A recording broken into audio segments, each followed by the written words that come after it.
Have you ever noticed how some people get to hold history in their hands while others have to view it behind glass?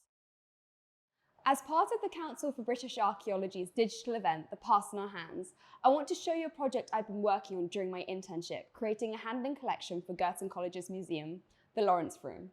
The Lawrence Room holds Roman and Anglo-Saxon finds from the college site, as well as donated artefacts from Greece, Egypt, and Rome, the most famous being the Roman portrait mummy, Hermione Grammaticai.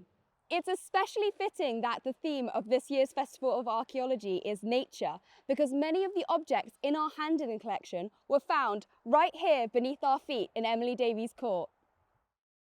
Today, I am cataloguing and marking fragments found in our 2024 excavation to prepare them for handling. First, I use a protective base coat of acrylic resin called Paraloid B72.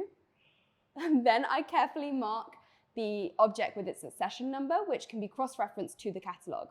Then I place the top coat. All of this can be removed from the fragment, making it safe for the artefacts.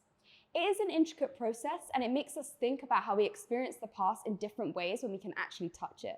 This is why handling collections are so important. So it's not just archaeologists or museum professionals who get to handle these artifacts, but children, visitors, and enthusiasts also get to explore what it means to them to have the past in their hands.